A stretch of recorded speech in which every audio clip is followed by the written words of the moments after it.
여러분 오늘 제목은 결혼하고 싶은 그대에게. 너무 흥미로운 주제죠. 너무 여러분 배우자를 만나고 싶고 빨리 결혼하고 싶잖아요, 그죠? 결혼을 고민하는 청년들에게 제일 많이 듣는 질문이 있습니다. 목사님, 이 사람이 하나님이 제게 허락하신 사람이란 걸 어떻게 알 수 있나요? 오늘은 이 질문에 대한 답, 하나님이 허락하신 배우자를 찾는 법에 대해서 여러분과 하나님의 말씀을 나누기 원합니다. 첫 번째로 배우자는 하나님이 예비하십니다. 배우자는 하나님이 예비하십니다. 우리 창세기 2장 18절 다 같이 한번 읽어보도록 하겠습니다. 시작. 께서 말씀하셨습니다. 사람이 혼자 있는 것이 좋지 않으니 내가 그에게 알맞은 돕는 사람을 만들어 주겠다. 여기 말씀에 보면 하나님이 직접 너에게 알맞은 돕는 사람을 만들어 주겠다고 말씀하시죠. 예. 여기서 돕는 사람이라는 뜻의 히브리어는 에제르인데요. 구약에만 36번이 나오는데 35번이 하나님이 연약한 인간을 도우실 때 쓰인 단어예요. 근데 유일하게 딱 한 번 배우자끼리 서로 남자와 여자가 서로를 도울 때 이 단어를 딱 한 번 쓰였다는 것이죠. 그러니까 여러분 무슨 뜻인가요? 단순하게 배우자, 결혼의 남녀가 만났을 때 서로를 돕는다는 것은 단순하게 돕는 존재가 아니라 하나님이 연약한 나를 도우시는 것처럼 연약한 서로를 돕는 존재가 바로 배우자란 것입니다. 근데 여러분 보세요. 우리의 문제는 하나님이 만들어 주겠다. 그죠?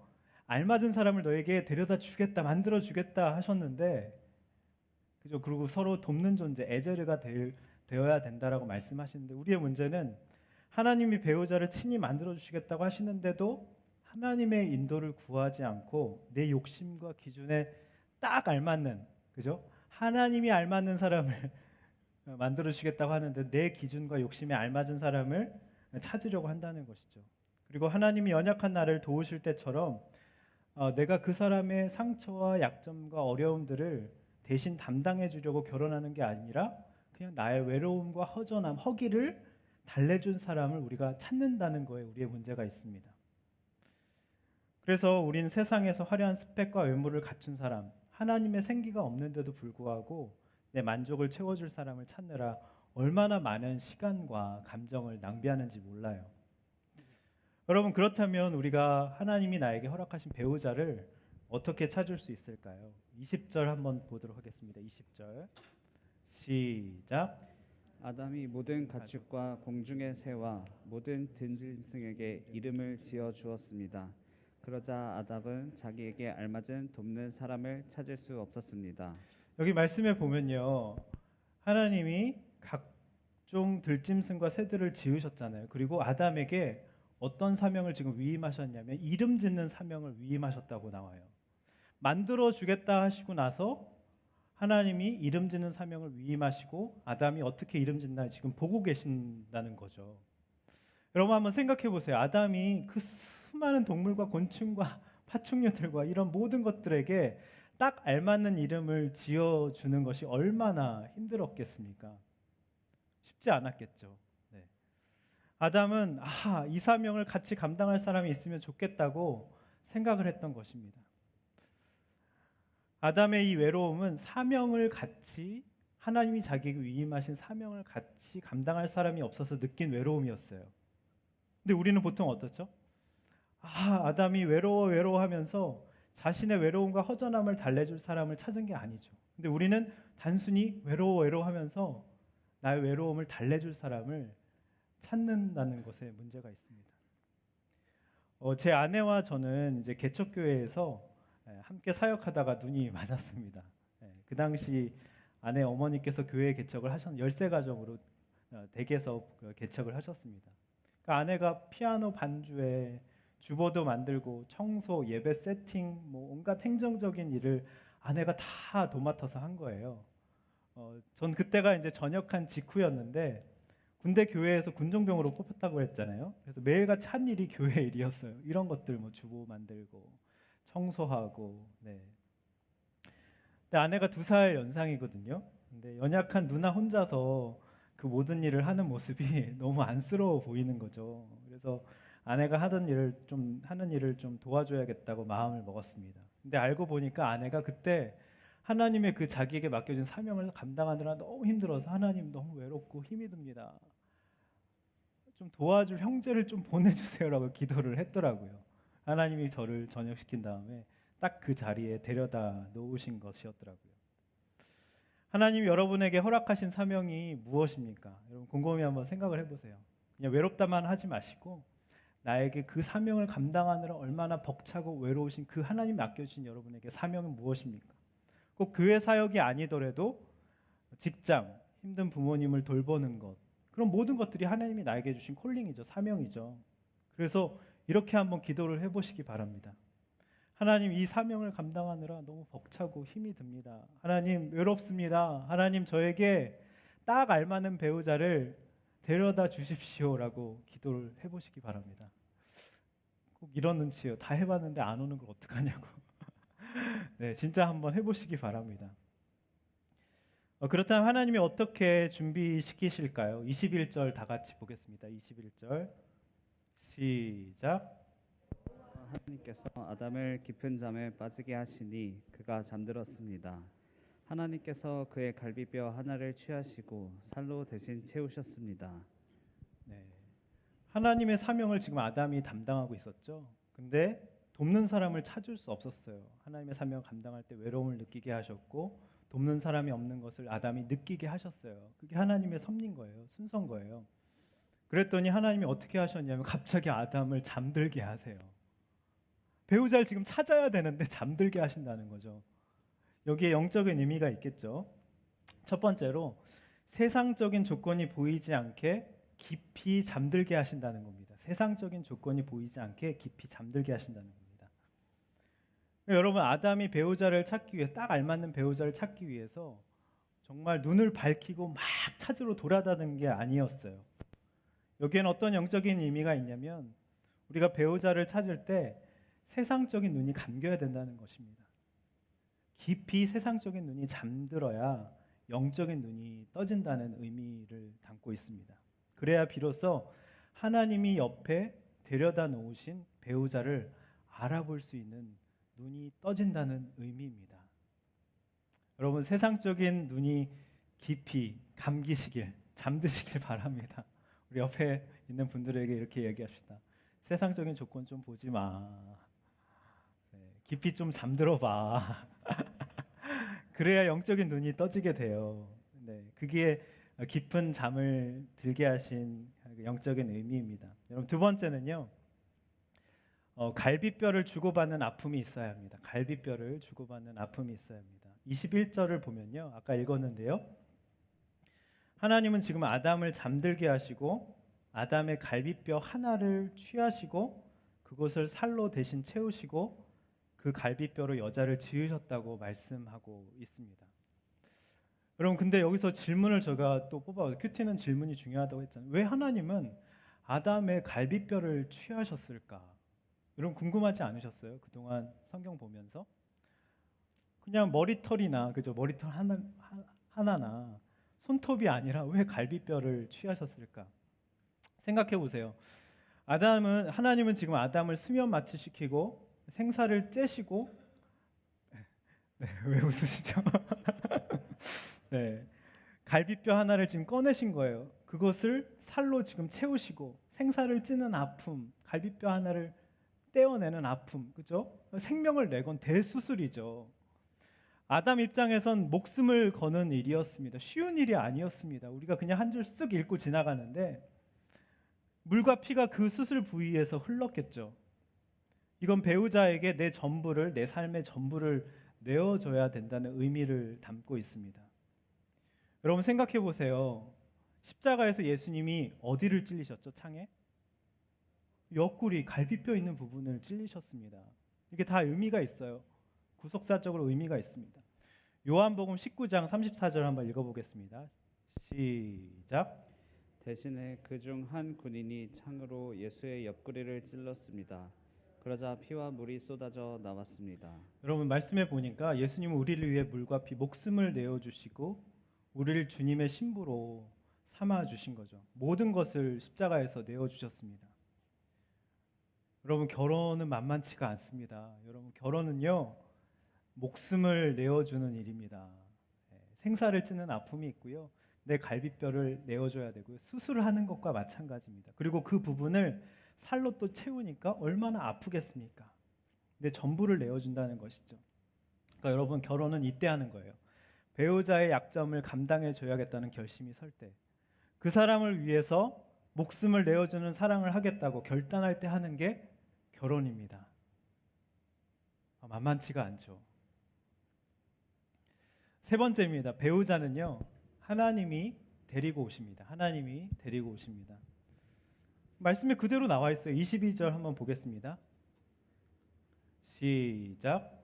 여호와 하나님께서 아담에게 취하신 갈비뼈로 여자를 지으시고 그녀를 아담에게 데려오셨습니다. 뭐라고 나와 있어요? 그녀를 아담에게로 데려오셨습니다. 하나님이 여러분에게 배우자를 여러분 앞으로, 하나님이 여러분을 위해서 배우자를 여러분 앞으로 데려오신다고 오늘 말씀하고 계십니다. 어떤 하나님입니까? 내 배우자를 내 앞으로 데려오시는 하나님. 그죠? 아담이 돕는 배필을 얻기 위해서 한 일이 무엇이었습니까? 아무것도 없어요. 그냥 잠들어 있었을 뿐입니다. 그냥 아무것도 한 게 없어요. 그러니까 여러분, 그저 우리는 하나님 앞에 기도하고 주어진 사명에 최선을 다하고 예배하고 있으면요, 하나님이 다 하세요. 하나님이 배우자를 내 앞으로 데려오시고요. 아니, 이미 데려오셨을 수도 있어요. 한번 옆을 보시기 바랍니다. 네, 데려오셨을 수도 있어요. 손을 꽉 잡고 예배를 드리시는 분이 있어요. 우리를 염장 지르는 분이 계십니다. 네, 이미 데려오셨을지도 모릅니다. 여러분 정말 믿으시기 바래요. 네, 하나님이 여러분을 위해서 배우자를 데려오신다고 약속하십니다. 적용 질문 드리겠습니다. 한번 띄워주시고요. 네, 하나님께서 맡기신 사명을 생각하면서 배우자를 구하나요? 남들이 다 하는 거라서 때가 되면 해치워야 할 숙제쯤으로 여기나요? 넘겨주시고요. 네, 세상적인 조건에 눈이 감기고 영적인 눈에 눈이 뜨여 있나요? 네, 갈비뼈를 주는 아픔, 희생적인 사랑, 목숨을 내어주는 사랑을 할 준비가 되어 계신가요? 하나님이 내 앞으로 배우자를 데려오신다는 믿음이 있나요? 여러분 한번 나눔해 보시고 생각해 보셨으면 좋겠습니다. 근데 여러분 또 이렇게 질문하실 거예요. 여러분의 예상 질문을 제가 다 뽑아왔습니다. 하나님이 다 하시면 도대체 나는 뭘 해야 하냐? 그죠? 도대체 나는 뭘 해야? 가만히 있으면 되는 거 아니냐? 그런데 아닌 것 같은데 이거 잘못된 거 아니냐? 이렇게 따지시는 분들이 계실 것 같아서 두 번째입니다. 하나님이 허락하신 배우자를 찾는 법 두 번째, 사소한 만남을 소중히 여겨야 합니다. 사소한 만남을 소중히 여겨야 합니다. 여러분 성경을 보면요, 아름다운 만남의 이야기가 있죠. 룻기에 보면 현숙한 여인 룻과 유력한 자 보아스의 만남이 성경의 보석처럼 담겨 있죠. 여러분 모두 룻과 보아스 같은 만남을 다 기대하실 겁니다. 근데 자세한 내용은 잘 모르시더라고요. 보아스가 어떤 사람이, 룻이 어떤 사람이었는지 아시는 분 계시기도 하시죠. 근데 자세히는 잘 모르시더라고요. 사실 룻과 보아스 모두 상처와 사연이 많은, 세상적으로 보면 결혼하기 힘든 조건에 핸디캡이 굉장히 많은 사람들이었습니다. 룻은요, 보세요. 남편이 죽었고요. 과부의 이미 결혼한 몸이었어요. 근데 믿음으로 시어머니를 따라서 모압 땅에서 베들레헴 약속의 땅으로 같이 따라왔던 사람이죠. 믿음을 선택한 거죠. 룻을 보세요. 한 번 결혼했었고요. 그리고 상처와 사연이 많은, 그것도 이방 모압 여인이었습니다. 결혼하기엔 약속의 땅 베들레헴에서 유대인들이 결혼 기피 1순위였어요. 이렇게 사연이 많은 여자였습니다. 하지만 하나님은 이런 룻을 위해 보아스와의 만남을 준비를 해 두셨죠. 룻기 2장 3절을 다 같이 보겠습니다. 2장 3절 시작. 그러자 그녀는 밖으로 나가 추수하는 사람들을 따라 밭에서 이삭을 줍기 시작했습니다. 그런데 우연히도 그녀가 일하고 있던 곳은 엘리멜렉의 친척인 보아스의 밭이었습니다. 여러분 룻이 시어머니 나오미를 따라서 베들레헴에 지금 돌아온 거예요. 근데 너무 가난했어. 찌질이도 가난했어요. 그래서 룻이 당장 먹고 살기 위해서 해야 했던 일은 그냥 넉마주의인 거예요. 넉마주의. 남의 밭에 가가지고 이삭을 떨어진 이삭 나달을 이렇게 하나 두 알 집어가지고 그걸로 연명했던 겁니다. 근데 여기 말씀해 보세요. 우연히도 그 밭이 누구의 밭이래요? 보아스의 밭이래요. 근데 여기 보면 성경에 보면 우연히도라고 나와 있지만 우연이라고 했지만 이건 완전한 하나님의 섭리였던 것이죠. 여러분, 여러분의 모든 만남은 우연이 하나도 없습니다. 우연이 아닙니다.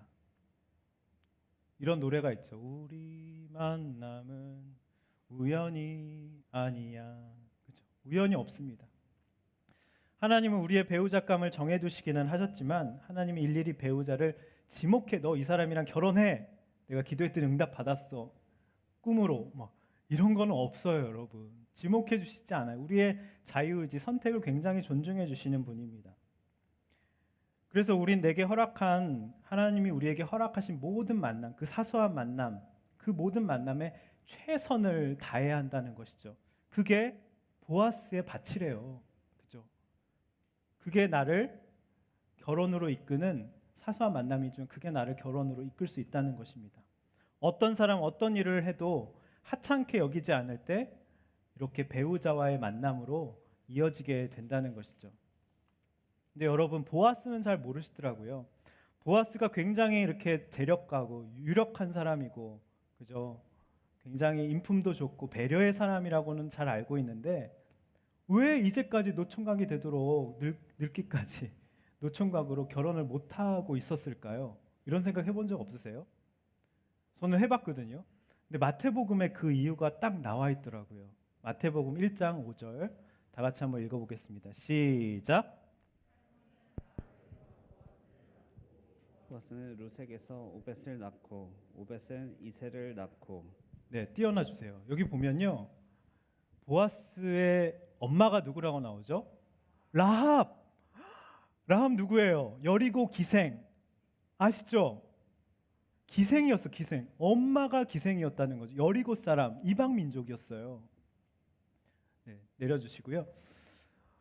그러니까 보아스의 지금 출신을 말하고 있는데요. 깜짝 놀란 거죠. 보아스의 엄마가 여리고 기생 라합이었던 거죠. 무슨 의미? 오늘날로 말하면 결혼하려고 하는데 남자의 엄마가 그렇고 그런 사람인 거예요. 술집에서 일했던 이력을 가지고 있는, 지금 예수 믿고 돌이켰지만 그런 사연이 있는 엄마였다는 것이죠. 그게 사람들 사이에 소문이 났던 것이고, 그러니까 보아스에게는 늘 어머니의 출신, 그게 꼬리표처럼 붙어 다녔던 겁니다. 그래서 그 당시 누구도 보아스에게는 딸을 주려고 하지 않았던 거예요. 아무리 믿음 있고 돈이 많아도 가정 환경이나 어떤 출신이 안 좋아서, 가문이 안 좋아서 결혼을 시키지 않았던 거예요. 너무 마음이 아프죠. 보아스가 그래서 아마 믿음이 좋았던 것 같습니다. 그래서 노총각으로 늙기까지 결혼을 못하고 있었던 거죠. 우리에게도 마찬가지죠. 가정의 사연도 있고 아픔도 있고 또 결점도 있고 단점도 있어서 결혼을 못할 수가 있어요. 근데 그거는 하나님의 섭리가 있다는 것이죠. 이런 아픔이 있었던 보아스였기에 이방인 과부, 가난한 여인 룻을 무시하지 않았고요. 그 나달 주러 온 룻을 알아보고 이렇게 마음에 품기 시작합니다. 서로. 그리고 룻의 믿음을 알아볼 수 있었던 것이죠. 그러니까 상처가 정말 별입니다. 보석입니다. 룻과 보아스를 통해서 나중에 엄청난 일이 일어난 예수님의 계보, 다윗의 조상이 되잖아요. 그죠? 이 말씀을 보면서 저도 한번 묵상을 해봤어요. 저희 집에 이제 아픔은 아버지의 어떤 그런 상황으로 인해서 이제 부모님의 이제 불화였어요.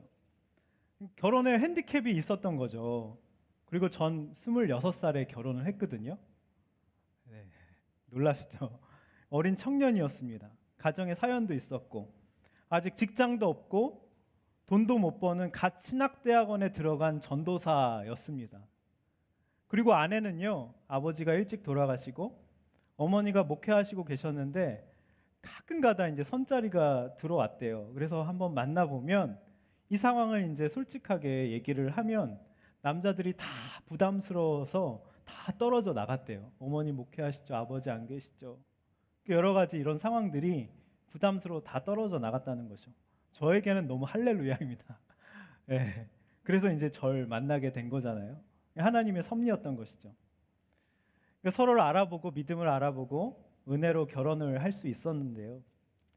여러분, 여기서 우리가 영적 의미를 발견할 수 있어야 됩니다. 여러분, 결혼은요 정말 조건이 돼서 돈이 있어서 다 경제력을 갖춘다고 해서 그때 하는 게 아니라요. 조건이 돼서 하는 게 아니라, 상황이 돼서 하는 게 아니라 정말 오직 믿음, 그 사람의 가능성을 보고 하는 것이 결혼이라는 것입니다. 지금 돌아보면 아내와의 만남은 정말 우연이 아니었습니다. 전적으로 이제 하나님의 섭리였어요. 여러분 생각해 보세요. 부모님이 불화하셨기에 공고해서 그 큐티 모임에 나가게 됐고, 그 큐티 모임에서 2살 연상의 아내를 만나게 됐잖아요. 우연이 아니었어요. 하나님의 섭리였죠. 또 아내 어머니가 교회 개척을 하셔서 자연스럽게 전역하면서 같이 사역을 하면서 너무 힘들다 외롭다 하면서 하나님께 기도했더니 만나게 하셨고 눈이 맞게 된 거잖아요. 그러니까 여러분, 상처가 있다고, 핸디캡이 있다고, 가정에 사연이 있다고 여러분 주눅 드시지 마시기 바랍니다. 주눅 들지 마세요. 옆 사람과 이렇게 인사하겠습니다. 주눅 들지 마세요. 네, 진짜 주눅 들지 마세요, 여러분. 하나님은 여러분에게 룻과 같은, 또 보아스와 같은 배우자를 반드시 만나게 하실 거고요, 만들어 주시고요, 또 여러분 앞으로 데려다 주신다고 오늘 말씀하십니다. 두 번째 적용 질문 드리겠습니다. 믿음의 교제를 위해 나에게 주어지는 만남을 소중히 여기고 기도로 준비하나요? 상처와 사연, 집안이 안 좋다고, 핸디캡이 있다고 결혼에 대해서 회의적인가요? 룻과 보아스 같은 만남을 허락하실 것이라는 믿음이 있나요? 네, 이제 세 번째로 보겠습니다. 하나님이 허락하신 배우자를 찾는 법. 배우자 검증 과정이 필요합니다. 배우자 검증 과정. 이 사람이 맞는지 하나님께 묻고 또 물어야 한다는 것이죠. 좀 긴데요. 24장, 창세기 24장 12절에서 16절 한번 읽어보도록 하겠습니다. 12절부터 시작. 종은 기도했습니다. 내 주인 아브라함의 하나님 여호와여, 오늘 일이 잘 되게 해 주십시오. 내 주인 아브라함에게 자비를 베풀어 주십시오. 보소서, 제가 이 물 곁에 서 있습니다. 이제 이 성 사람들의 딸들이 물을 기르러 나올 것입니다. 제가 어떤 소녀에게 물동이를 내려 내가 물을 마실 수 있게 해달라고 할 때 그녀가 드십시오, 제가 이 낙타들도 물을 마실 수 있게 해드리겠습니다 라고 하면 바로 그녀가 주께서 주의 종 이삭을 위해 정하신 사람으로 여기겠습니다. 그것으로 주께서 내 주인에게 자비를 베푸신 줄 알겠습니다. 그가 기도를 채 마치기도 전에 아브라함의 동생인 나홀의 아내 밀가의 아들 부두엘이 낳은 리브가가 어깨에 물동이를 지고 나왔습니다. 그 소녀는 무척 아름다웠으며 아직 남자를 알지 못하는 처녀였습니다. 그녀가 우물로 내려가 자기 물동이를 채워 다시 올라왔습니다. 그럼 무슨 내용인지 다 아시겠죠? 그러니까 아브라함이 지금 굉장히 신뢰하는 종 엘리에셀이 있었는데요. 이 엘리에셀에게 아들 이삭의 신부감을 구해오라고. 왜냐하면 이 땅 백성들 중에서 믿음 있는 처자가 없는 거예요. 그래서 동족 중에서 저 바다나라 먼 곳에 가면 그 처자가 있을 것이다. 믿음으로 한번 가보라고 미션을 주고 이 엘리에셀이 먼 길을 떠난 것이죠. 근데 바다나람에 도착해서 우물가의 곁에 도착한 거예요. 그리고 이 엘리에셀이 이렇게 기도를 합니다. 하나님, 이제 성 사람들의 딸들이 물을 기르러 나올 것인데 만약 어떤 소녀가 와서 저뿐만 아니라 낙타에게까지 물을 다 마시게 하겠다고 하면 이삭의 배필로 여기겠다고 이렇게 하나님께 기도를 한 것입니다. 그러니까 어떤 사람이 배우자인지 지금 철저하게 관찰하고 검증하겠다는 지금 내용이죠, 엘리에셀이. 근데 왜 여러분 하필 여러 가지 검증 방법이 있었지만 왜 이런 기도, 이런 검증, 낙타에게까지 물을 마시게 하면 이런 기도를 했을까요? 그 이유를 보면요, 그 한 가지 행동을 보면 그 소녀의 성품과 가정교육, 신앙적인 배경까지 모두 이제 알 수 있다는 것이죠. 그러니까 오랜 엘리에셀의 그 삶의 경험을 통해서, 왜냐하면 낙타에게까지 물을 마시게 한다는 건요, 그 당시 우물은요 이렇게 삥 돌아서 길을 따라 내려가야지, 오랫동안 몇 미터 내려가서 낑낑낑낑 물을 메고 올라와야지 되는 거예요. 낙타가요 엄청 많이 물을 몇 리터씩 먹습니다. 그럼 낙타가 몇 마리 있을 거 아니에요? 그 몇 마리를 다 먹인다고 생각해 보세요. 굉장히 이타적인, 나그네에게 물을 마시게 하고 낙타에게까지 물을 마시게 하는 굉장히 이타적인 사람일 것이라는 거죠. 그러니까 엘리에셀은 지금 그 하나님을 섬기는 마음, 반드시 사람을 섬기는 태도로 나타나게 되는데 그걸 지금 검증하겠다고 한 것이죠. 근데요, 여기 보니까 15절에 보면 놀라운 말씀이 나오는데 한번 띄워주시겠어요? 근데 결과적으로 그 소녀는 어떤 사람이냐면 아브라함의 동생 나홀과 그 아내 밀가가 낳은 아들 부드엘이 낳은 딸이라고 하죠. 이게 무슨 뜻인가요? 그토록 아브라함이 원했던 하나님을 믿는 동족, 하나님을 믿는 처자였다는 것이죠. 너무 기도 응답이었던 것이죠. 게다가 16절을 한번 띄워주시겠어요? 게다가요, 먼저 그의 나라와 의를 구하니까 구하지 않은 것까지 다 허락해 주시네요. 리브가는요, 어떻게 해요? 무척 남자들이 굉장히 좋아하네요. 네, 무척 뭐라고 나와 있죠? 아름다웠다고 합니다. 신앙은 물론 성품도 좋고 아름다운 인류, 이제 신부감이었던 거죠. 또 남자를 알지 못하는 처녀라고 나와 있습니다. 행실, 정절, 신앙이 고루 갖춘 이제 신부감이었던 것이죠. 여러분, 제가 여러분 축복합니다. 네, 먼저 그의 나라와 의를 구할 때 세상적인 조건을 보지 않고 여러분 세상적인 눈이 감기고 잠들고 믿음으로 구할 때 하나님께서 구하지 않은 네, 배우자의 능력, 외모, 이 모든 스펙까지 넘치도록 주실 줄 믿습니다. 아멘. 아멘으로 받으세요. 믿습니다. 아멘. 진짜 받으셔야 돼요. 믿음으로. 네. 여러분, 여기서 우리가 뭘 적용해야 되냐면요, 배우자의 만남을 하나님이 예정하시는 것이어도 엘리에셀이 그랬듯이 우리는 끝까지 이 사람이 맞는지 아닌지, 이타적인 사람이 아닌지 그 태도와 성품 이런 것들 하나하나를 굉장히 신중하게 고려를 했다는 것이죠. 하나님이 데려다 주셨다고 기도했다고 뭔가 하나님이 지목해 주셨다는 계시를 받았어. 그래, 근데 당장 결혼해. 이런 건 말도 안 된다는 것이죠. 성경은 그렇게 말하고 있지 않습니다. 여러분, 결혼이란 60년을 함께 해야 돼요. 이제 앞으로 100세 시대이기 때문에 더 많이 아닌가요? 만 30살에 결혼 70년. 네. 70년을 함께 하며 가족을 이루는 것이므로 외모 그 이상을 볼 수 있어야 되는 거죠. 배우자 될 사람의 신앙, 인간관계, 화났을 때의 모습, 그 사람이 부모님과 형제들에게 대하는 태도, 재정관, 가치관, 성품, 가정교육, 기질, 성격 모든 걸 꼼꼼하게 검증해야 된다는 거예요. 눈을 부릅뜨고 세상적인 조건을 볼 때 세상적인 조건에 눈이 감겨야겠지만 이런 신앙적인 영적인 것을 볼 때 우리가 눈을 부릅뜨고 공동체 안에서 검증을 해야 된다는 것이죠. 저는 그래서 한 1년 이상은 만나볼 것을 권해요. 공동체에서 또 봄, 여름, 가을, 겨울 다 사시사철을 겪어봐야지 그 사람이 어떤 사람인지 검증이 됩니다. 전 아내가 이제 첫사랑인데요. 믿지 않으신가요? 네. 믿으세요. 거짓말하는 거 아니에요. 제가 아버지가 하도 바깥으로 두셔가지고 어머니가 그것 때문에 너무 힘들어하는 걸 봤기 때문에 저는 그걸 봤기 때문에 저는 철저하게 만나질 않았어요. 왜냐하면 엄마의 그 아픔을 알았거든요. 그걸로 또 저를 하나님의 섭리였죠. 보호해 주신 거가 있어요. 그러니까 20대 초반에 이제 아내와 첫사랑인데 사귄 거죠. 얼마나 제가 미숙했겠어요. 아내는 저보다 이제 2살 많은 누나였고 어렸을 때 이제 또 여러 가지 힘든 상황 가운데 거의 소년소녀 가장처럼 어렸을 때 이미 성숙한 어른이었어요. 아내는. 그러니까 여러 가지로 제가 부족한 게 많았죠. 아내는 이제 어머니 사역을 돕느라 교회 사역과 어머니 사역, 목회 어떤 그런 것들이 굉장히 중요시하고 그게 우선이었어요. 근데 저는요, 둘 사이 관계에서 제가 자꾸 이러는 거죠. 왜 내가 먼저가 아니라 누나는 교회가 먼저냐? 네, 교회가 먼저냐? 제가 이렇게 유치하게 이런 것 때문에 이제 삐지고 막 토라지고 그러니까 남자도 삐지긴 합니다. 네. 그러니까 아내가 이제 일방적으로 너무 이제 이건 안 되겠다 싶어서 그때 뭐 기도하고 결정을 했겠죠. 이별을 통보를 한 거예요. 첫사랑에게 이별을 퇴짜를 맞은 거죠. 몇 개월 동안 제가 식음을 전폐하고 살이 막 너무 많이 빠지고 너무 힘들었습니다. 아내가 이제 나중에 지나고 보니까 저를 검증했던 겁니다. 근데 지나고 보니까 그 시간이 저에게 필요했더라고요.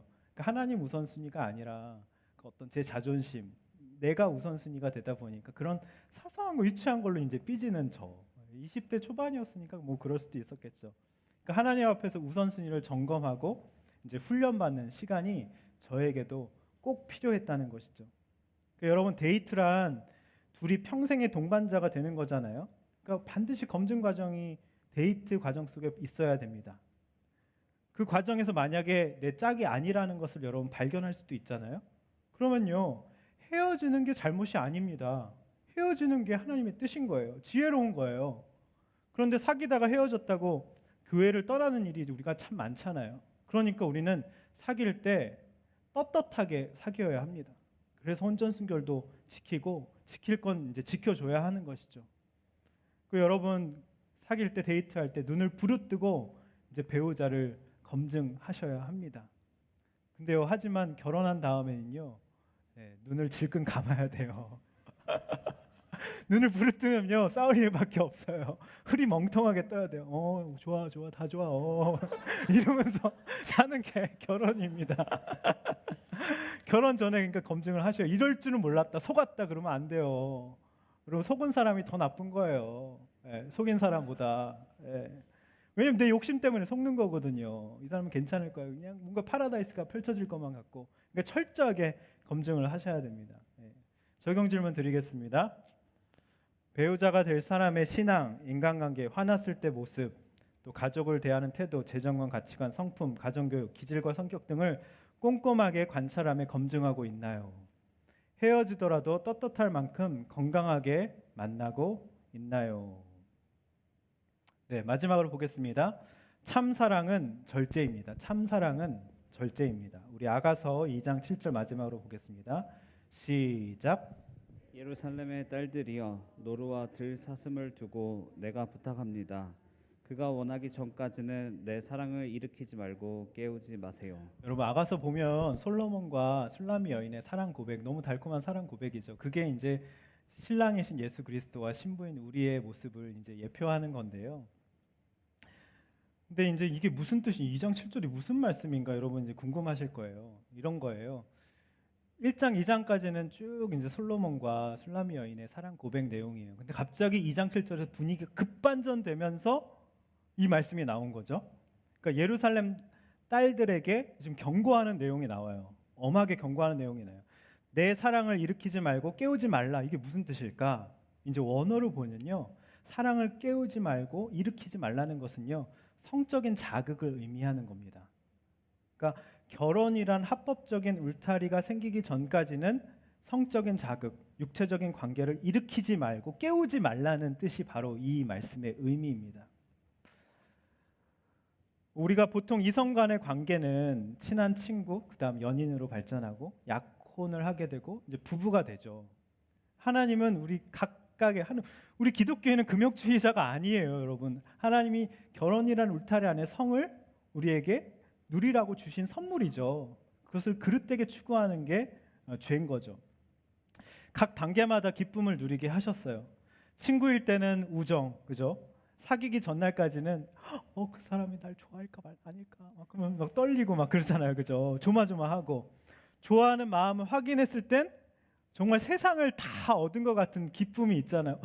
저 사람이 나를 좋아하다니, 막 뛸 듯이 기뻐하잖아요. 그렇잖아요. 제가 첫사랑 정말 누나가 날 좋아한다고 했을 때 너무 기뻤어요. 그걸 확인하는 순간. 네. 근데 여러분 손을 잡을 때는 떨림이 있죠. 너무 이게 손의 그 감촉, 그죠? 네. 너무 제가 구체적으로 표현하나요? 저도 다 이제 겪어봐서. 또 첫 키스에는 이제 황홀함도 있죠. 이 관계가 발전해서 결혼 서약을 하게 되고 신혼 첫날 밤을 이제 치르게 되죠. 그러니까 친밀함의 궁극적인 그 극치는 이제 첫날 밤에 치르는 이제 성관계인 거죠. 관계인 거죠. 근데요, 여러분 혼전 관계를 먼저 우리가 가지게 되면 이 모든 관계가 다 생략이 됩니다. 바로 그냥 직진을 해버리는 거예요. 혼전 관계를 하게 되면 그 느낌이 너무나도 강렬해서요. 관계에 우리가 빠질 수밖에 없습니다. 친구로서, 연인으로서, 약혼자로서 맛볼 수 있는 그 삶의 소소한 단계마다 주시는 기쁨들을 다 고스란히 잃어버리게 된다는 거죠. 그럼 여러분 자연스럽게 이런 질문을 할 거예요. 그럼 애정 표현은 과연 어디까지냐? 아까 목사님도 표현 보니까 손 잡으신 것 같던데, 어? 입맞춤도 한 것 같은데 어디까지냐? 저는 이렇게 말씀드리고 싶습니다. 수영장에서 남자와 여자가 수영복으로 가리는 부분은 애인 사이에서도 저는 경계선이라고 생각을 해요. 근데 또 어떤 청중은 이렇게 물어보더라고. 원피스예요, 비키니예요? 이렇게 물어보더라고. 네, 알아서 하세요, 알아서. 근데 그 부분만큼은 서로 지켜줬으면 좋겠다는 생각이 있어요. 그러니까 부부가 되면은 하나님이 말씀에 나오잖아요. 서로 벌거벗었으나 부끄러워하지 않더라. 서로 약점까지 사랑해 주는 게 벌거벗은 그 모습까지 사랑하고 자기의 모든 것들을 다 드러내는 관계가 이제 결혼 후의 이제 관계인 것이죠. 여러분 데이트 단계에서 일찍 관계를 시작하면요, 인격적인 교제보다 그 관계에 너무 강렬하기 때문에 거기에 관심이 집중되게 되고, 정작 두 사람의 그 소소한 그 이해와 공감, 또 가치관의 공유, 내면의 치유, 의사소통, 시간 보내는 여러 가지 것들, 그런 것들이 소홀해질 수밖에 없다는 것이죠. 결혼 전에 관계를 가지면 그 순간부터 영적인 것은 떠나버리고 육적인 것만 남게 됩니다. 더 이상 남자 같은 경우에 특별히 더 상대방에게 흥미를 느끼지 못하게 됩니다. 왜냐하면 이미 다 알아버렸기 때문에. 여러분 항상 가장 소중한 것은요, 남겨두어야 합니다. 이게 성경의 원리예요. 지성소에도 함부로 못 들어가잖아요, 그죠? 1년에 딱 한 번 제사장이 굉장히 자기를 거룩하게, 정말 두렵고 떨림으로 그 지성소 안에 들어가잖아요. 우리 몸의 지성소가 바로 그 부분인 것이죠. 가장 소중한 것은 남겨둬야 한다는 것입니다. 그래서 지금 이 야가서 말씀에 때가 이르기 전에는 성적 관계를 일으키지 말라고, 불러일으키지 말라고, 깨우지 말라고 엄히 지금 경고를 하는 거예요. 갑자기 1장 2장에서 달콤한 사랑의 속담이 진행되다가 갑자기 엄히 경고를 하는 것이죠. 여러분 아무리 세상이 요즘엔 너무나 당연하게 생각하잖아요. 근데 혼전순결을 하나님은 지키라고 하셨으니 여러분 지키셔야 됩니다. 하나님은 결혼이란 울타리 안에서만 성을 우리에게 주셨습니다. 혹시 지키지 못하셨으면 제가 정죄하는 게 아니라 지금부터 아셨다면 지키시면 됩니다. 그럼 그러고요, 스킨십도 조금 절제를 해야 돼요. 아까 제가 마지막 대지의 제목을 참사랑은 절제입니다라고 말씀드렸는데, 그러니까 특별히 만날 때도 으슥한 곳, 어두운 곳에서 좀 안 만나셨으면 좋겠습니다. 환한 시간에 환한 곳에서 만나는 게 좋습니다. 그럼 빛의 교제를 나누세요. 그리고 이런 경우도 있어요. 관계를 이제 거절했다고 해서 막 나를 사랑하는 거 맞냐 따지는 사람이 있다면 가차없이 그냥 떠나게 헤어지세요. 그러니까 정욕을 사랑으로 착각하는 것이죠. 그런 사람은 관계를 가진 후에 사랑이 식을 수밖에 없고요, 사람은 변하게 된다는 것이죠. 여러분 알아요. 정욕을 참기 힘들죠. 청년의 때 정욕을 참는 거는 정말 형극의 길이고 십자가의 길입니다. 근데 그걸요, 참을 수 있는 사람은 무슨 일이든 여러분 다 할 수 있습니다. 그렇게 지켜주면 배우자를 나중에 결혼해서 더 신뢰하게 되고 사랑하게 되고, 결혼 안에서 그 성을 누릴 때 더 큰 즐거움과 기쁨을 하나님께서 여러분 가운데 맛보게 해주십니다. 그런 통계도 나오더라고요. 결혼 후에 관계를 가진 사람들의 부부 만족도가 훨씬 높다는 그런 객관적인 지표도 나와 있습니다. 마지막 적용 질문 드리겠습니다. 혼전 순결에 대해 어떤 태도를 취하십니까? 나와 상대방의 몸이 하나님이 거하시는 성전임을 알고 거룩하게 지키고 있나요? 네. 세상 문화에 젖어서 그럴 수도 있지 하고 합리화하고 있나요? 네, 말씀을 맺도록 하겠습니다. 여러분 배우자는요, 하나님이 오늘 예비해 주신다고 약속해 주십니다. 내가 너를 위해서 만들어 주겠다라고 말씀하십니다. 하나님이 직접 내 앞에 데려다 주겠다라고 오늘 말씀을 하세요. 근데 여러분 우리가 어떻게 알아볼 수 있나요? 네. 세상적인 조건이 보이지 않도록 우리를 깊이 잠들게 하십니다. 여러분 우리 세상적인 눈이 깊이 잠들어야 영적인 눈이 떠져서 보아스와 룻처럼 그런 믿음 있는 사람을 바라보게 돼요. 세상적인 눈이 떠져 있으면요, 그런 사람 오면요 아우 사연 있어, 찌질해 하고 싫어하고 그 사람의 가능성과 믿음이 보이지 않게 돼요. 여러분, 룻을 통해 보아스를 통해 다윗이 왔고요, 예수 그리스도의 조상이 됐습니다. 엄청난, 여러분, 그래서 사람의 배우자의 가능성을 보셔야 합니다. 여러분, 갈비뼈를 주는 아픔이 있어야 돼요. 그것은 내 전부를 주겠다는, 예수님이 갈비뼈에서, 이 옆구리에서 창에 찔리셔서 물과 피를 쏟아내셨죠. 우리를 위해서 아낌없이 그의 생명을 내어주셨습니다. 여러분, 결혼은 만만치 않은 일입니다. 여러분, 목숨을 걸고 싶은 마음이 있을 때, 희생적인 사랑, 내가 저 사람의 약점까지 감당하겠다는 마음이 들 때 하는 것이 바로 결혼인 것이죠. 여러분, 그러기 위해서는 우리의 책임도 있다고 하세요. 우리의 자유의지, 정말 여러분 만나는 사소한 그 만남에 최선을 다하시기 바랍니다. 그리고 공동체에서 철저하게 검증하시고 그 다음 결혼하시면요, 하나님이 엄청난 축복을 주십니다. 그리고 마지막, 참사랑은 절제입니다. 혹시 못 지키셨다고 정죄하지 마시고 이제부터 잘 지키시면 됩니다. 이 절제로 말미암아 하나님이 더 큰 축복을 우리에게 주시기를 원하신다는 것이죠. 이 시간 혹시 결혼에 대해서 회의적이고 난 점점 소망이 사라지는 것 같고 그래서 한숨 쉬고 있는 나에게 주님이 오늘 찾아오셔서 소망을 주시겠다고 말씀하시는데요, 예수 안에서 결혼을 꿈꾸고 소망하게 해달라고 이 시간 그런 마음을 담아서 찬양하고 기도하도록 하겠습니다. 찬양하겠습니다.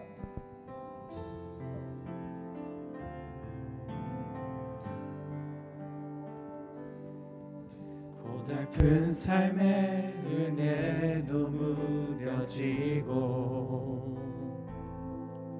곧 사라질 것에 내 맘 두네. 헛되고 헛된 것들을 바라보며 그 은혜를 놓치며 살았네. 다시 한번 고백하겠습니다. 고달픈 삶의 은혜도 무뎌지고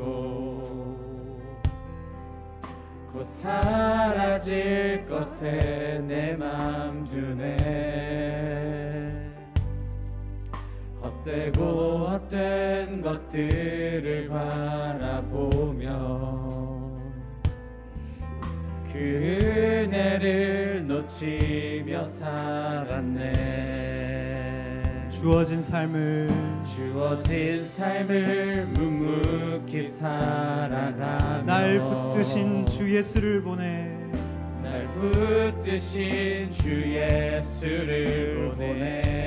사망 가운데 놓여진 나의 삶을 날 건지신 그 이름 예수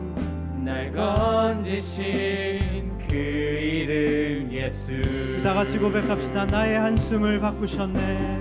나의 한숨을 바꾸셨네. 주를 향한 노래로, 소망의 노래로 나의 눈물을 거두신 주 예수 이름 안에 살게 하소서. 나의 한숨을 바꾸셨네. 나의 한숨을 바꾸셨네. 주를 향한 노래로, 소망의 노래로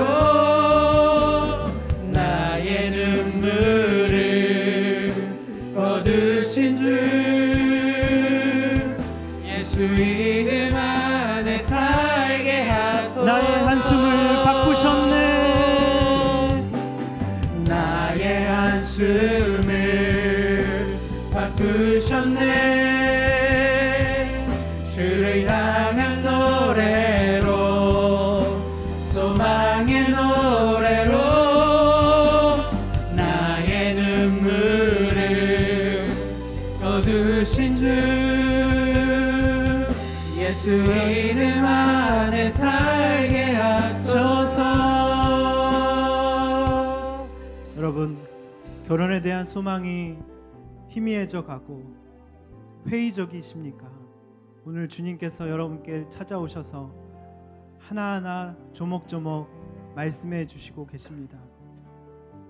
나의 한숨을 바꾸신다고 하시고 결혼에 대한 나의 소망을 새롭게 하신다고 오늘 말씀하십니다. 나의 눈물을 거두어 주신다고 하시고 예수 이름 안에서 우리의 결혼을 새롭게 하실 것이고 하나님 배우자를 허락하신다고 말씀해 주십니다.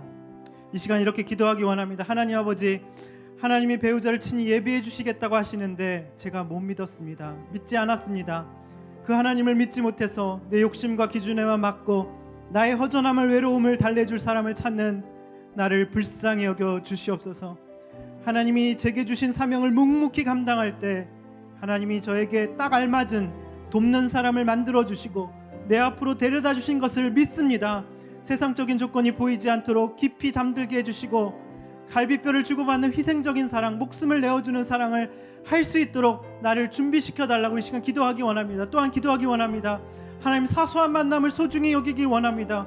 어떤 사람, 어떤 일도 하찮게 여기지 않고 최선을 다할 때 배우자와의 만남도 허락하실 줄 믿습니다. 보아스와 룻처럼 우리에게도 상처와 사연, 하나님 핸디캡이 있습니다. 하나님 그렇다고 결혼에 대해 회의적인 것이 아니라 하나님이 나에게 룻과 보아스 같은 이 배우자와의 만남을 허락하신다는 것을 믿음으로 바라보게 해달라고 이 모든 기도 제목을 놓고 다 같이 기도하며 나가시겠습니다. 기도하겠습니다. 하나님 아버지, 우리 가운데 함께하여 주시옵소서.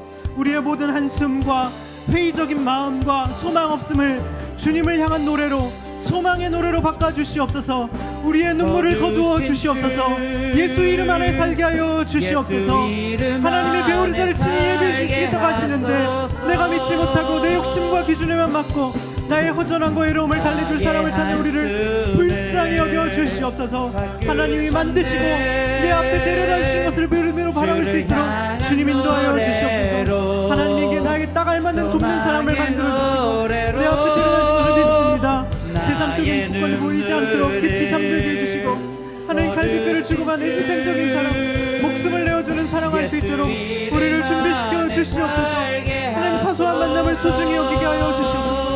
어떤 사람과 어떤 일도 하찮게 여기지 않고 최선을 다할 때 배우자와의 만남도 허락하실 줄 믿습니다. 하나님 우리가 보아스와 룻처럼 하나님 우리에게도 상처와 사연 핸디캡이 있습니다. 그렇다고 결혼에 대해 회의적인 것이 아니라 하나님이 나에게 룻과 보아스 같은 만남을 허락하신다는 것을 믿음으로 바라볼 수 있도록 인도하여 주시고 우리의 모든 배우자, 우리의 모든 결혼을 주님 축복하여 주시고 인도하여 주시옵소서.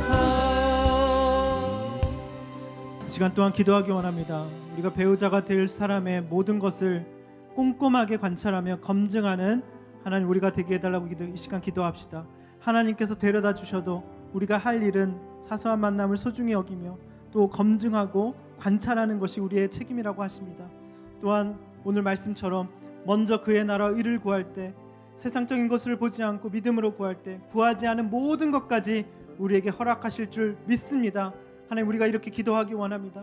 정말 공동체에서 사귀며 검증하다가 헤어지는 것에 정죄감을 갖지 않게 해달라고, 헤어지더라도 떳떳할 만큼 우리가 건강하게 만나게 해달라고 이 시간 기도하기 원합니다. 마지막으로 기도하실 때 하나님 아버지, 참사랑은 절제라고 하셨는데 하나님 혼전순결에 대해 그럴 수도 있지 합리화하는 우리를 불쌍히 여겨 주시옵소서. 젊은 날 청년의 때 정욕을 참는 길이 형극의 길이고 십자가의 길일진데 그걸 절제하고 스킨십도 절제함으로 말미암아 하나님이 주시는 결혼이란 울타리 안에서 주시는 성을 하나님 선물로 받고 축복을 받아 누리는 우리의 삶이 되게 해달라고 이 시간 특별히 기도하기 원합니다. 제가 여러분들을 위해서 축복 기도하기 원합니다. 여러분들의 결혼과 배우자의 만남을 정말 주님 앞에 구체적으로 기도하며 오늘 말씀을 붙들고 마지막으로 다 같이 한번 기도하기 원합니다. 다 같이 기도하겠습니다. 하나님 아버지, 우리의 배우자를 놓고 기도합니다. 하나님께서 모든 것을 허락하시고 만나게 하시고 데려다 주셔도 우리에게 하나님 모든 것을 꼼꼼하게 관찰하며 검증하길 원하시는 주님, 엘리에셀이 그랬던 것처럼 하나님 먼저 그의 나라 의를 구하기 원합니다. 세상적인 조건을 보지 않고 믿음으로 구하게 하여 주시옵소서.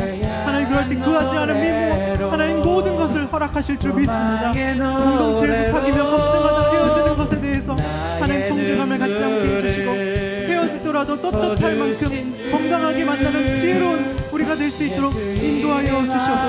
하나님 아버지, 참사랑은 절제라고 하셨는데 우리가 순결에 대해서 그럴 수도 있지 않냐 하는 우리를 불쌍히 여겨 주시옵소서. 젊은 날 정욕을 참는 길이 형극의 길이고 십자가의 길일진데 그걸 절제하고 스킨십도 절제함으로 말미암아 하나님의 축복을 받아 누리는 우리 모든 사랑하는 청년들 될 수 있도록 축복하여 주시옵소서. 하나님 기름 부어 주시옵소서.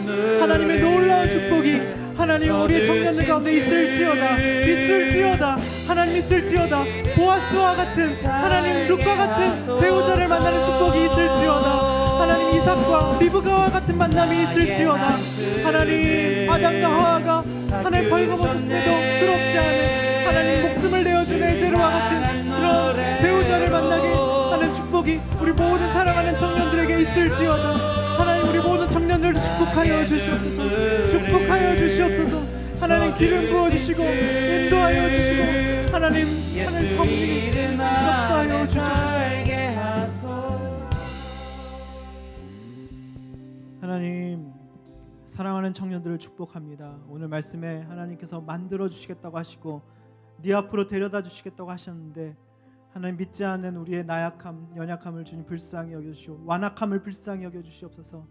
그래서 그냥 숙제하듯이 때가 됐으니까 결혼하는 거지 하면서 또한 결혼에 대해서 회의적이고 나는 이런 상처와 사연과 어려움과 단점이 있으니까 나는 결혼을 못하고 있는 것이야 하면서 주님 앞에 한숨 쉬고 있는 우리를 불쌍히 여겨주시고 긍휼히 여겨 주시옵소서.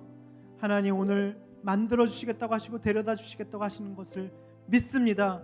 우리가 믿음으로 그것을 받습니다. 하나님 이제 더 이상 세상적인 조건에 세상이 말하는 대로 그런 배우자의 조건을 따지는 것이 아니라 하나님 깊이 잠들게 하여 주시옵소서. 하나님 그러므로 말미암아 하나님께서 데려다 주시는 사람을 바라볼 수 있는 영안이 열리게 하여 주시옵소서. 하나님 우리 사랑하는 청년들 축복합니다. 보아스와 같이 룻과 같이 말하지 않았지만 하나님 여러 가지 단점과 핸디캡과 여러 가지 상처와 사연이 있는 줄 압니다. 하나님 위로하여 주시고 주님 룻과 보아스도 결혼하여서 세기의 결혼식이 되고 하나님 그 가문을 통하여서 다윗이 나오고 하나님 예수 그리스도가 탄생하신 위대한 가문이 되었듯이 하나님 우리의 상처와 사연과 아픔과 핸디캡이 하나님 축복이 될 줄 믿습니다. 우리 청년들 축복하여 주시고 보아스와 룻과 같은 배우자를 만날 수 있도록 인도하여 주시옵소서. 사소한 만남을 소중히 여기게 하여 주시고 하나님 참사랑은 절제라고 하셨는데 세상이 말하는 대로 따라가지 않게 하여 주시고 이 청년의 정욕, 이 형극의 길, 십자가의 길을 잘 참고 인내할 때 하나님께서 각 단계마다 주시는 소소한 기쁨들과 즐거움과 또 결혼하는 울타리 안에서 주시는 그 성이라는 즐거움들을 마음껏 누리게 하여 주시고 하나님 그 모든 축복들을 우리 사랑하는 청년들에게 허락하여 주시고 물붓듯이 쏟아 부어 주시옵소서. 주님 감사합니다. 예수님의 이름으로 기도드립니다. 아멘.